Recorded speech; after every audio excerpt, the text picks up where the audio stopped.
Assalamualaikum warahmatullahi wabarakatuh. Bertemu kembali dalam materi pelajaran matematika. Hari ini kita akan membahas tentang logika matematika di bagian yang kedua. Yang pertama yang akan kita bahas adalah namanya implikasi, inverse, converse, dan kontraposisi. Secara teori, jika diketahui sebuah pernyataan P dan Q, maka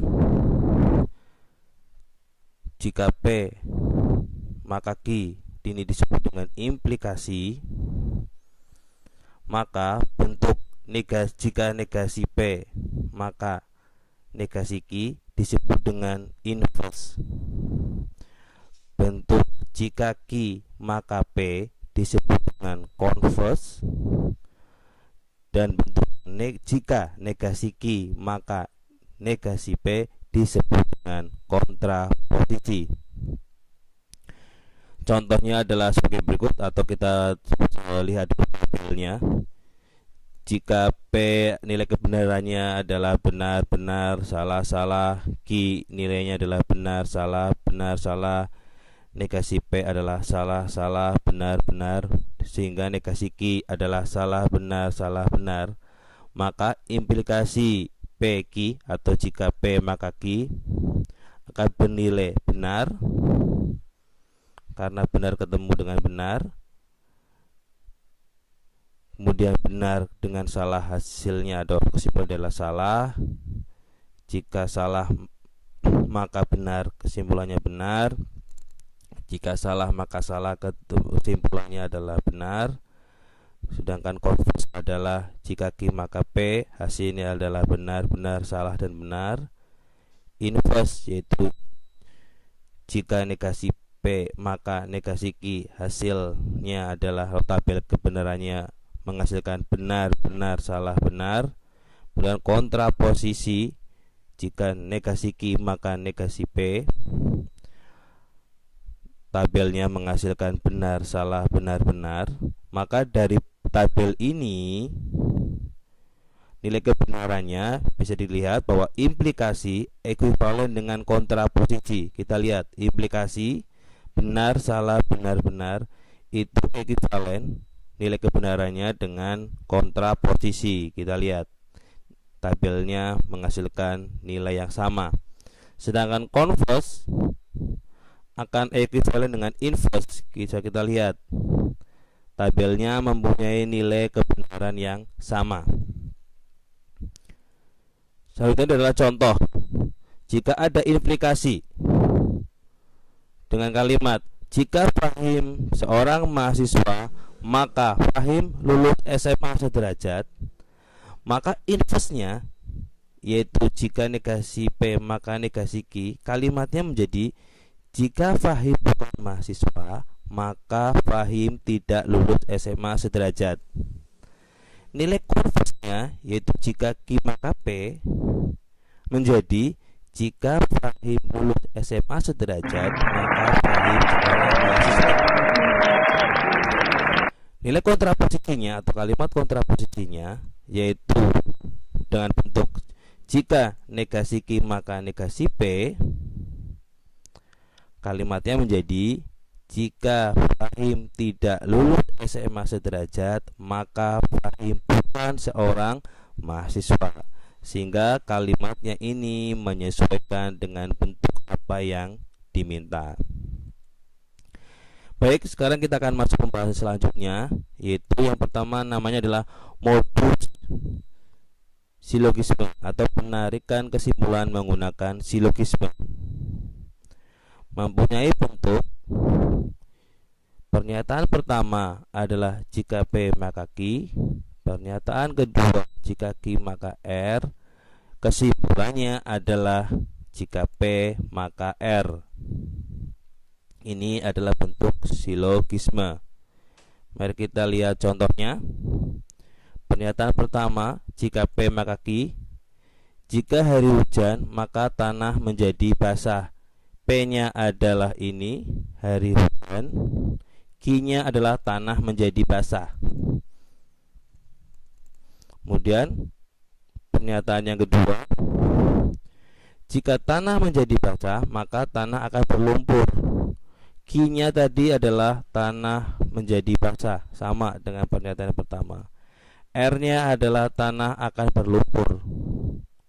Sehingga kesimpulan yang bisa diambil melalui bentuk silogisme atau modus silogisme ini adalah tadi jika P maka Q, keduanya adalah jika Q maka R, kesimpulannya P maka R, maka kesimpulan yang bisa kita ambil adalah dari pernyataan pertama, jika hari hujan maka tanah menjadi basah. Kemudian jika tanah menjadi basah maka tanah akan lumpur-lumpur. Maka kesimpulannya adalah jika hari hujan maka tanah akan berlumpur. Yaitu kesimpulan dari dua pernyataan sebelumnya.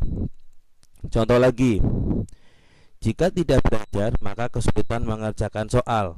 Pernyataan kedua, jika kesulitan mengerjakan soal maka mendapat nilai kurang bagus. Maka kesimpulan silogismenya adalah jika tidak belajar maka mendapat nilai kurang bagus, yang merupakan kesimpulan dari pernyataan pertama dan pernyataan yang kedua. Ini adalah contoh lagi dari modus silogisme atau penarikan kesimpulan menggunakan silogisme. Selanjutnya adalah menggunakan modus ponens atau penarikan kesimpulan menggunakan modus ponens. Pernyataan pertama, jika P maka Q.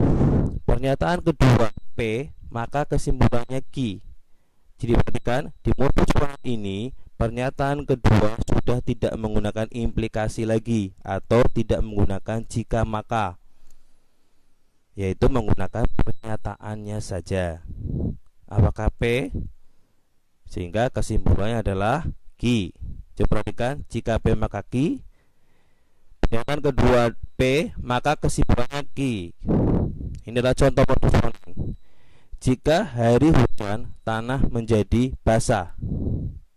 Pernyataan kedua hari hujan, maka kesimpulannya adalah tanah menjadi basah. Perhatikan, jika P maka Q. Pernyataan kedua adalah P, maka kesimpulannya adalah Q. Contoh yang kedua, jika tidak belajar maka kesulitan mengerjakan soal. Tidak belajar sebagai pernyataan kedua, maka kesimpulannya adalah kesulitan mengerjakan soal.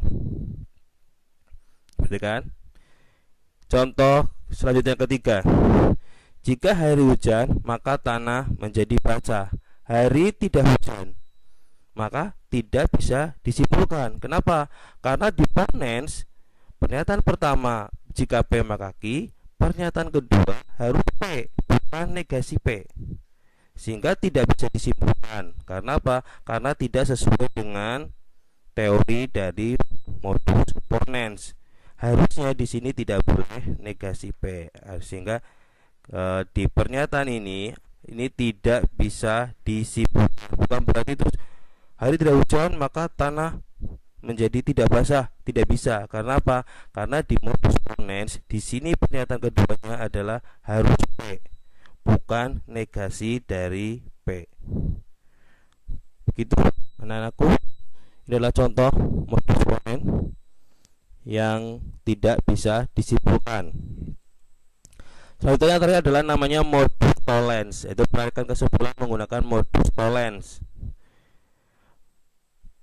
Di sini juga hampir mirip dengan modus ponens. Untuk pernyataan pertama dia adalah jika P maka Q. Pernyataan keduanya adalah negasi Q. Kesimpulannya negasi P.